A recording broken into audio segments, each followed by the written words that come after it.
Okay. Good morning, everybody. I'd like to say thank you all for coming here today to join us. Before we begin, I'd like to acknowledge that we're here on the traditional Treaty 6 territory, and I'd like to thank the diverse Indigenous peoples whose ancestors' footsteps have marked these lands for centuries. I'd also like to say a big thank you to Lesson Holdings for hosting us today here on this little chilly day in Edgemont. Um, we're here today for a very, very important announcement. It's really exciting. It's an announcement that will show everybody how governments working together can accomplish more for families and build more housing faster together.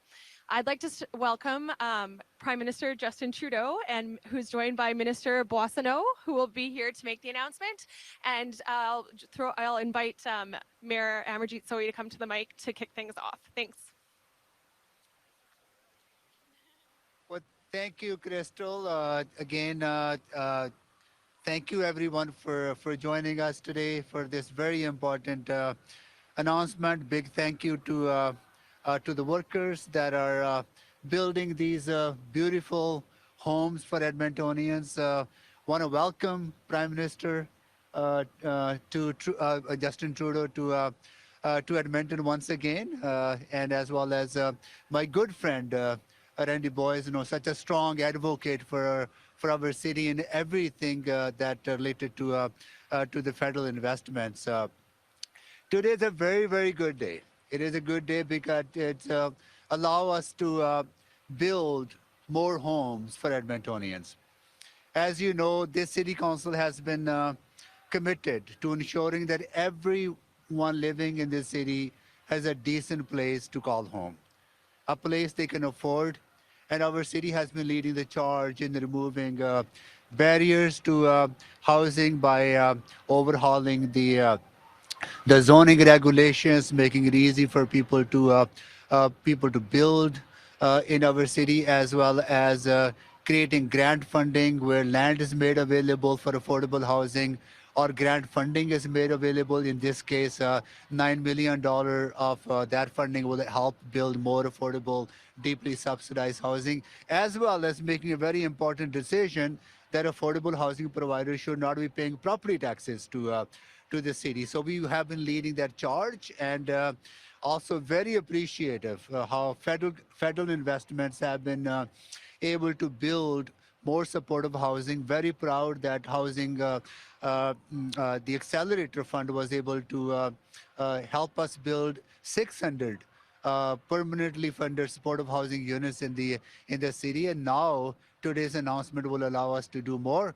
Very, very grateful to the federal government for allocating $175 million under the Housing Accelerator Fund.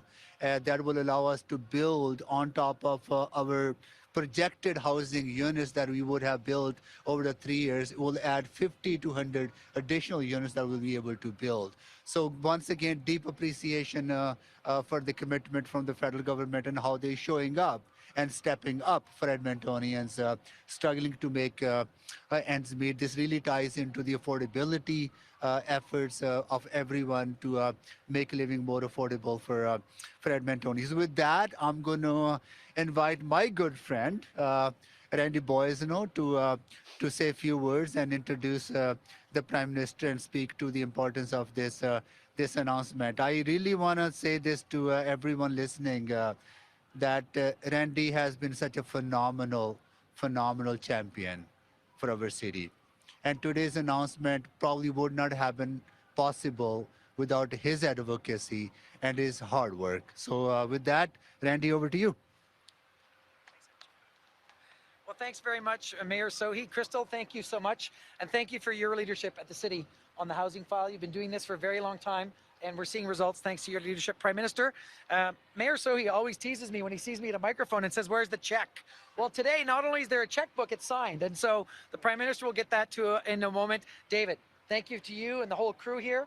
83 people on site today, as many as 150 people on site at the height of this construction. The last time we were at a site like this in June, it was to announce accelerated funding to make sure that this and other properties would be coming out of the ground faster. And you can see we've done just that.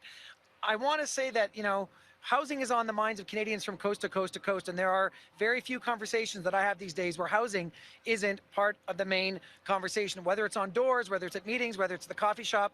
It's because Canadians have this deep abiding sense that Edmontonians, Albertans, Canadians deserve to have a place to call home, a place to raise a family, a place to enjoy time, spend time with family and friends.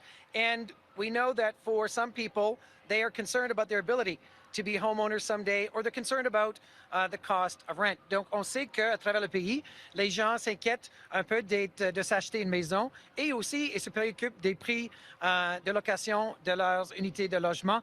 Ça, c'est pourquoi on est un gouvernement en pleine action. That's why we have taken action. We're the first government to have the National Housing Strategy, $82 billion dedicated to building more homes faster, $30 billion already invested to repair and to build 440,000 units across this country, including right here in our own city of Edmonton.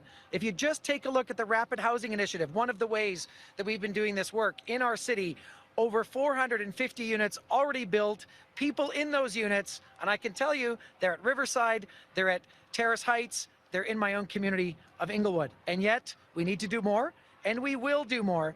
And I can tell you that thanks to Mayor Sohi's leadership and communities across the country, the Prime Minister and my ministerial colleagues have made over 30 announcements with municipalities, direct with cities and municipalities, unlocking billions of dollars to cities and to the private sector to make sure that we see more homes built faster and that we have the right supply of affordable and social housing. Mes chers collègues, on est en plein partenariat avec les municipalités d'un océan à l'autre, et le fait que Mayor Sohi a fait les calculs, il a accepté notre entente, on est capable d'avoir plus de foyers, des milliers de foyers ici à Edmonton. And so, to share just how the Government of Canada is going to work with Edmonton to build more homes faster, I'm going to now turn the microphone over to the Prime Minister of Canada, the Right Honourable Justin Trudeau.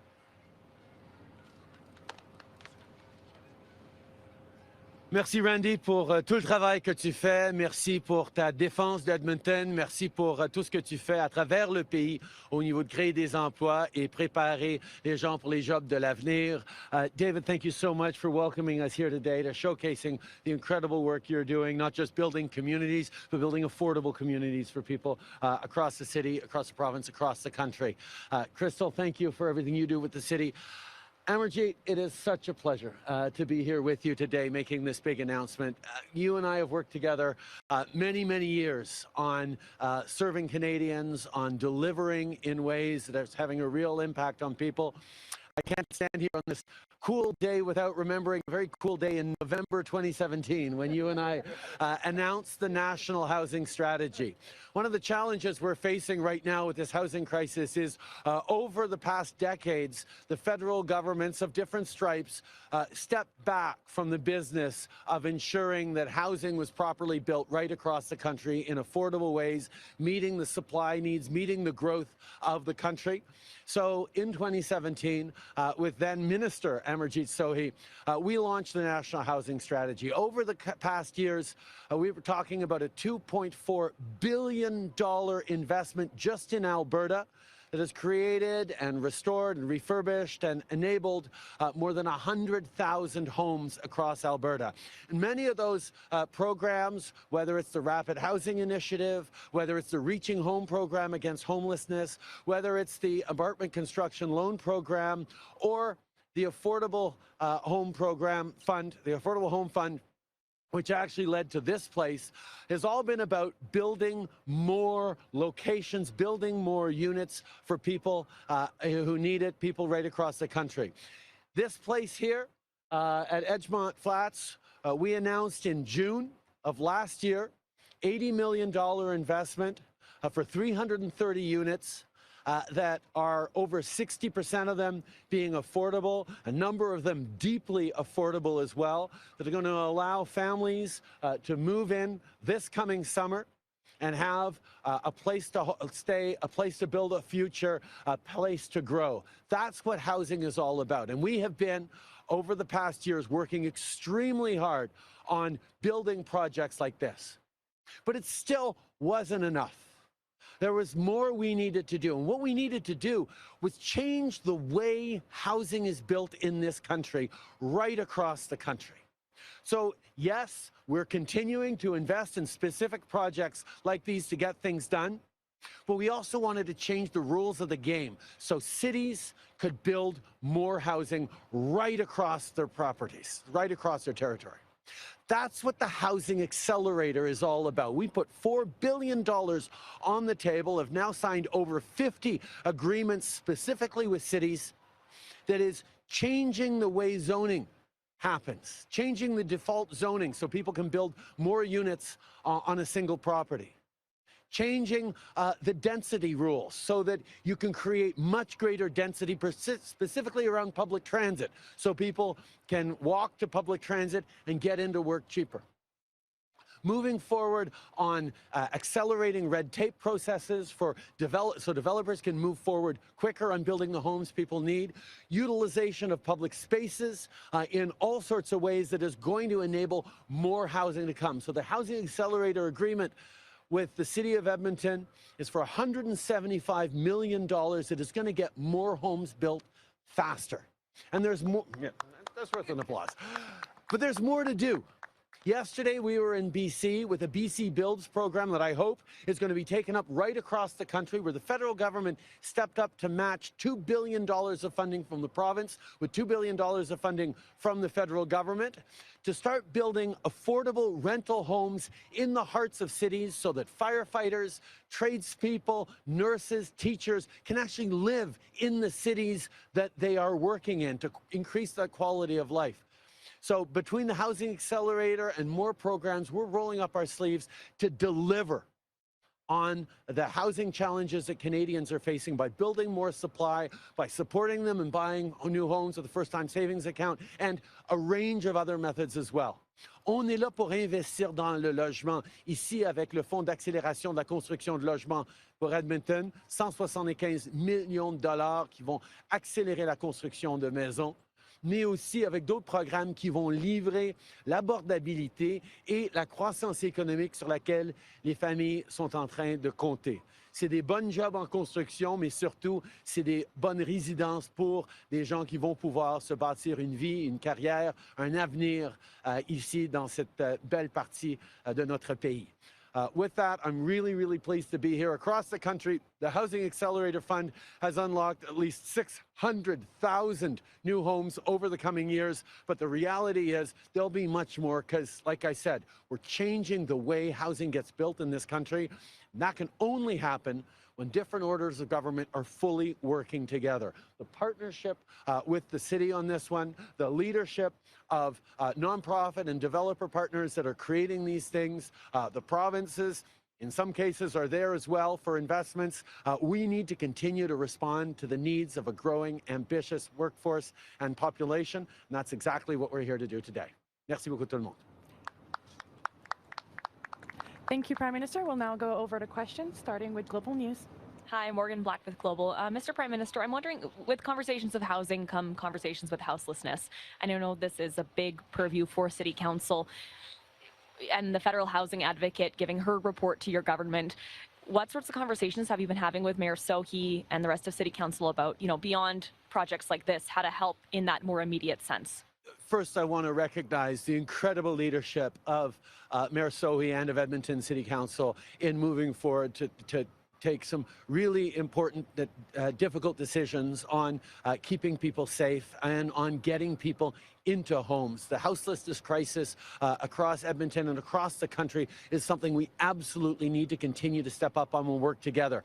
Over the past year, the federal government has invested $21.6 million just for Edmonton over 23-24 to be able to help on the Reaching Home program, another close to $10 million in specific investments for Indigenous houselessness, which we know is a real challenge.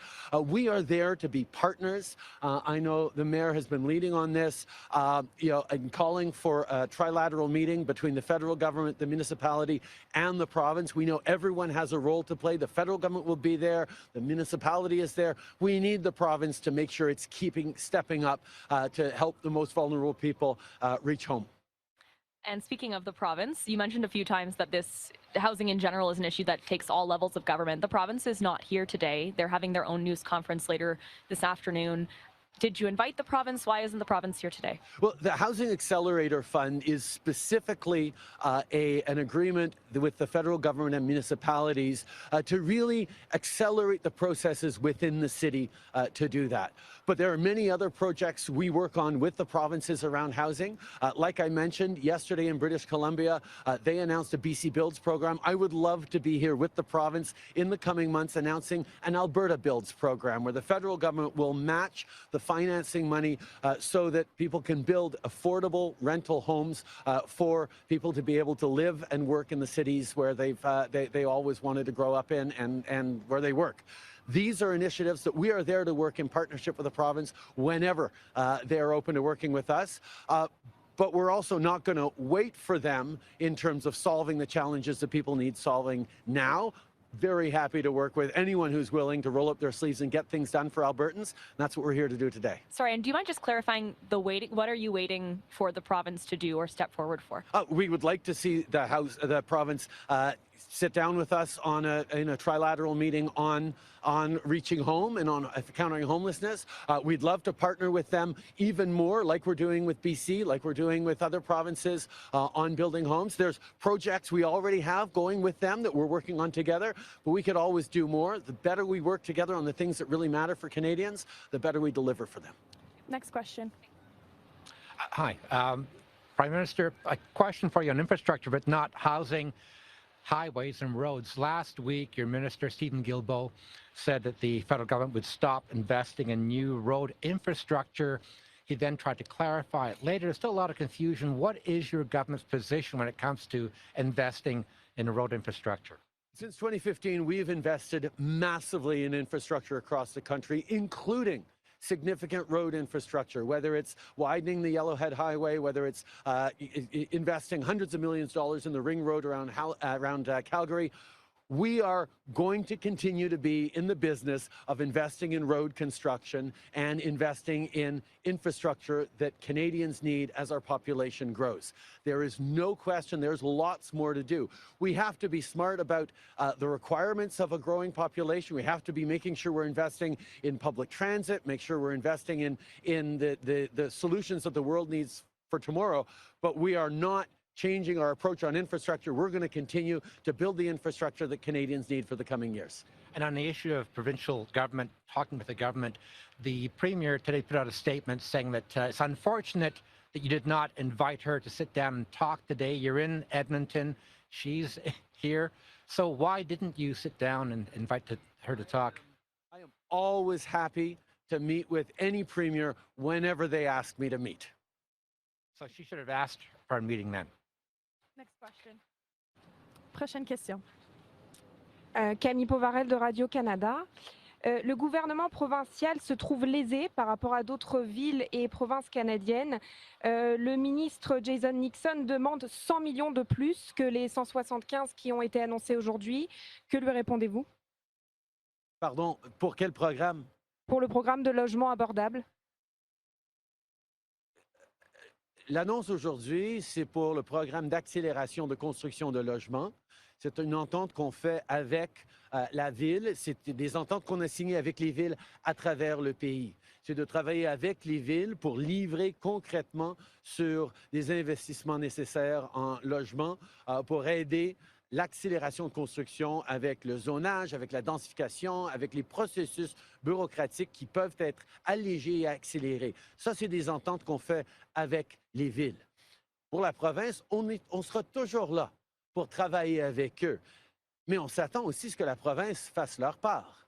Si on parle, par exemple, pour changer un peu le sujet, mais pour un exemple de là où la province n'est pas en train de faire sa job, au niveau des centres de petite enfance et des garderies, le gouvernement fédéral a envoyé des centaines de millions de dollars à la province d'Alberta qui ne sont pas en train de passer aux services de garde, qui ne sont pas en train de passer aux citoyens et aux familles qui en ont besoin. On est en train de voir un système de garderie qui se développe à travers le pays, avoir énormément de peine ici en Alberta, parce que le gouvernement de l'Alberta refuse d'investir les fonds qu'ils ont reçus du gouvernement fédéral pour les centres de petite enfance et les garderies. Donc, On est là pour être partenaire, mais on doit pouvoir voir des résultats concrets. Si on est là pour investir dans les Albertains, on s'attend à ce que le gouvernement de l'Alberta investisse dans les Albertains.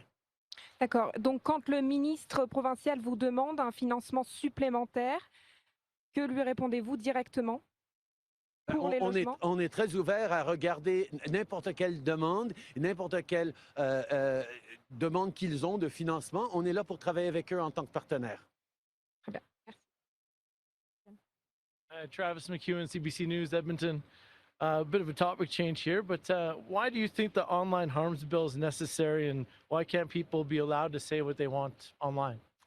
First of all, we know, and everyone can agree, that kids are vulnerable online to hatred, to violence, to being bullied, to seeing and being affected by terrible things online. We need to do a better job as a society of protecting our kids online the way we protect them in schoolyards, in our communities, in our homes across the country. We need to make sure, and I think we can all agree, we need to protect our kids online.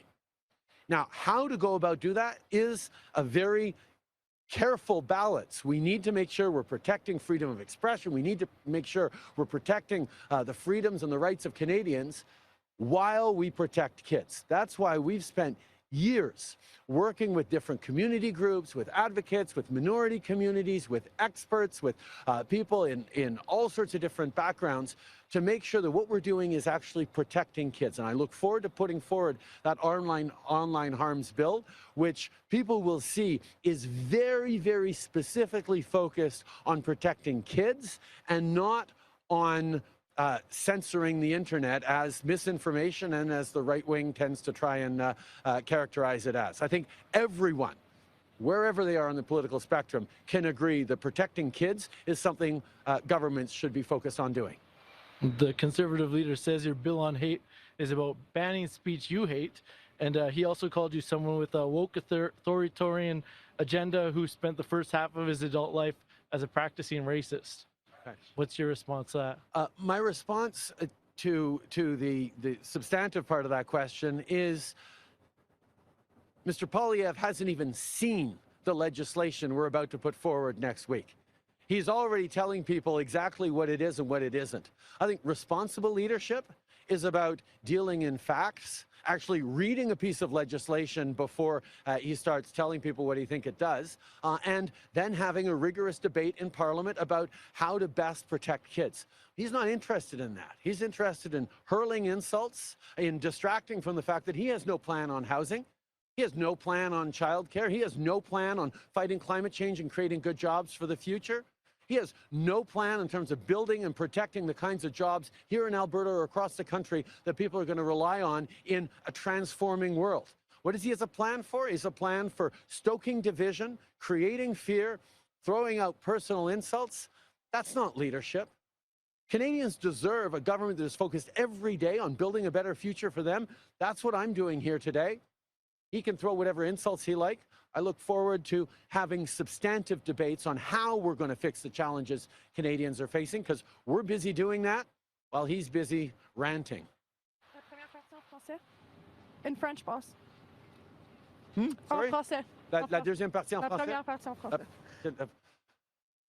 Sur Poilievre, sur quelle partie? Sur Poilievre. Écoutez, on peut tous s'entendre qu'il faut protéger nos enfants. On les protège dans la cour d'école, on les protège dans nos institutions, on les protège dans nos communautés. On doit aussi les protéger en ligne. Et pour ce faire, on a travaillé pendant des années avec des experts, avec des groupes communautaires, avec des enseignants, avec des familles, des parents, pour pouvoir mieux protéger nos enfants en ligne. Et on va présenter la semaine prochaine ou dans quelques semaines un projet de loi sur la protection des enfants en ligne. C'est quelque chose sur lequel on devrait tous être d'accord. M. Poilievre, sans avoir lu le projet de loi, sans savoir qu'est-ce qui est dedans, a choisi d'essayer de définir déjà ce que c'est en train de faire, ce que c'est pas en train de faire, et d'attaquer sur la base d'idéologie plutôt que de façon concrète. C'est pas responsable comme leadership, c'est pas responsable comme parlementaire. On a un système où on va avoir l'occasion d'avoir bien des débats à la Chambre des communes sur ce qu'on propose et comment on peut mieux protéger les enfants. Et la réalité, c'est que lui, ça ne lui intéresse pas d'avoir un débat rigoureux là-dessus. Ça l'intéresse de lancer des insultes, des attaques personnelles, pour distraire du fait qu'il n'a pas de solution pour le logement, pour lutter contre les changements climatiques, pour aider les familles avec plus de places en garderie, pour investir dans les projets et les emplois que l'économie mondiale est en train de nous offrir dans les années à venir. Il n'y a aucun plan pour l'avenir, donc il choisit de distraire. Mais ce n'est pas ça le leadership dont les Canadiens ont besoin. Next question. Prime Minister, when it comes to the housing and rental crisis in this country, we hear a lot of it has to do with the number of new Canadians coming into Canada. What conversations is your government having on that regard? That's a really great question. And one of the great strengths of Canada is that we are open to immigration from around the world. It strengthens our communities, it grows our economy, and we do a better job of bringing people in and integrating them and having them become successful than just about any other country in the world. And that's something that we have to protect and keep. Over the past years, we've had a more or less steady number of permanent residents accepted every year, about 460 this year. We're moving up to 500,000 in the coming years. But that's the number that is easily absorbed and right to keep our economy growing, to keep our workforce full, and to keep things moving forward. The challenge we faced over the past years, particularly since the pandemic, has been a tremendous spike in temporary immigration, whether it's visitors or more specifically temporary foreign workers and international students, along with an increase in asylum seekers. These are issues that have led to about 2 million more people in this country than were planned with our immigration levels. And that's why we've taken concrete measures on international students to steady those numbers, to make sure that they're getting good quality of education and not overwhelming our communities or driving up rents. We're moving forward on strengthening the measures around temporary foreign workers to make sure that they really are coming in areas where Canadians aren't able or aren't willing to do the work. But not just displacing Canadians from jobs because of lower wages. We're going to continue to make sure that we're reducing the number of irregular arrivals by working with countries like Mexico and others to reduce the number of ultimately unsuccessful asylum seekers who are coming for economic reasons. There's lots of things we're doing because we will continue to protect the fact that Canada benefits from immigration, and Canadians understand that deeply. My next question is for Mayor Sohi. Mayor, it's unrelated, I apologize, but your reaction to the stabbing death of the security guard in downtown Edmonton early this morning and some of the security concerns that Edmontonians are feeling right now. Yeah, you know, it is very tragic whenever we have violence incidents that take the lives of loved ones away from family and everything else, that the impact of that. No, we are grappling with very serious increase in violence in our city, whether it's related to guns, whether it's related to some of these social disorders that we are seeing in our communities. We are funding our police service very appropriately. We increased the funding last year significantly. We are creating other opportunities as well for people to connect to services and programs. But this is an ongoing concern that requires collaboration and cooperation of everyone, and that's why, you know, conversations like this are very important for us to build the structure, the social infrastructure, and that has been lacking in many ways, right? So you know, we will continue to support whichever we can. Edmontonians struggling with many challenges and facing high level of violence in our city. Thank you. Next question. Sorry, Mayor, we're going to go back to the Prime Minister for this one. It's Jeremy Thompson with CTV Edmonton. Prime Minister, we're talking about housing. I'm not sure how aware you are of sort of the issue that Edmonton has with new builds as far as there's like an extortion and arson issue going on. And about a week ago, the mayor and police met with, I suppose, the South Asian community, just talking about possible solutions. I'm wondering how much you're aware of this and what sort of interventions the federal government might be able to do. We're seeing a rise in extortion and related implicated crimes across the country in places like Brampton, Edmonton, the Lower Mainland in BC, that is extremely concerning. The RCMP has just launched a coordination task force with local police jurisdiction to get at this. There are international implications as well around these cases that we're following up on very closely. Our national security agencies, our police agencies, and the Minister of Public Safety, among others, are deeply engaged in this. No one should feel unsafe in Canada, and we know specific communities, the South Asian community specifically, is being targeted on this, and we're going to continue to do everything necessary to keep people safe here in Canada. And just to a provincial issue here, you commented a while ago about sort of the new trans policies the provincial government has brought in. You know, not very happy about them, but wondering if you have any sort of specific issues and whether there are any sort of interventions, again, on that front that federal government might be able to do, maybe in the vein of health transfers, that kind of stuff. I think everyone well knows my stance on standing up for minorities and being there for the LGBT community. The question I think people should be asking is, why has the right suddenly decided to attack the LGBT community? Danielle Smith just brought forward some of the most difficult policies against vulnerable youth that the country has ever seen. And I heard Mr. Poilievre went off against the LGBT community again this morning.